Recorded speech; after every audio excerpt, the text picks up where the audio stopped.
તાજેતરમાં આજે જૂનાગઢ મહાનગર દ્વારા તંત્ર દ્વારા વહેલી સવારથી સરદારબાગની અંદર 16 જેટલા બિન અધિકૃત સરકારી જમીન પર ગેરકાયદેસર 16 જેટલા દબાણો હતા તે દૂર કરવામાં આવી છે. કુલ 1.27 કરોડની જમીન ખુલ્લી કરવામાં આવી છે અને આજે વહેલી સવારે તમામ વિભાગના અધિકારીઓ, પદાધિકારીઓ, ફાયરનો સ્ટાફ સહિતના પદાધિકારીઓ ઘટના સ્થળે જઈ બુલડોઝર, દાદાનું બુલડોઝર 16 જેટલી જગ્યાઓ પર દાદાનું બુલડોઝર ચલાવી નાખવામાં આવ્યું હતું. ને આવા 16 જેટલી જગ્યાના દબાણો સાથે જમીન ખુલ્લી કરી 1.27 કરોડની જમીન ખુલ્લી કરવામાં આવી હતી. ને તંત્ર દ્વારા જણાવવામાં આવ્યું હતું કે આવી કોઈ પણ સરકારી જમીન પર ગેરકાયદેસર દબાણ છે તેને વહેલી તકે દૂર કરવામાં આવશે. પછી કોઈ પણ સમરબંધીનો છે તો તેને પણ હટાવી લેવામાં આવશે તેવું જણાવ્યું હતું.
કોણ?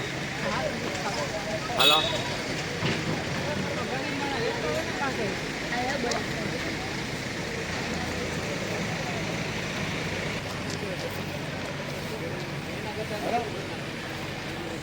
હા ભાઈ, હા બોલ ને. નહીં, એવું નથી. આ ડિમોલેશન ચાલુ છે બજાર ગામમાં.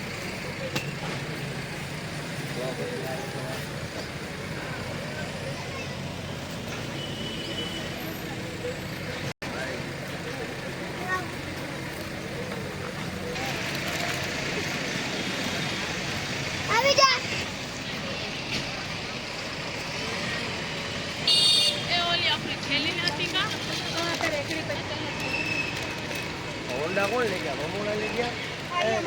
હોન્ડા કોણ લઈ ગયા? બસ હવે બસ ના उनके पास छोड़ दे। हाँ मेरा गिरा के नहीं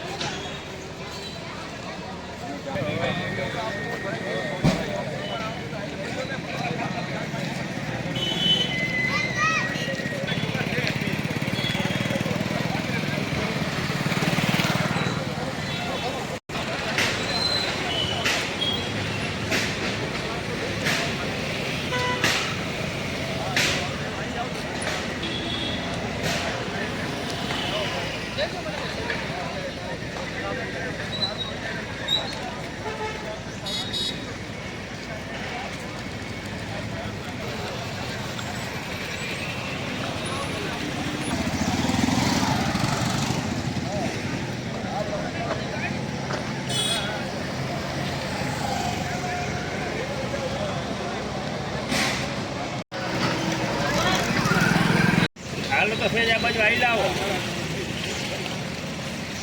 હા હા.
Dashrathsinh Jadav, city survey superintendent Junagadh.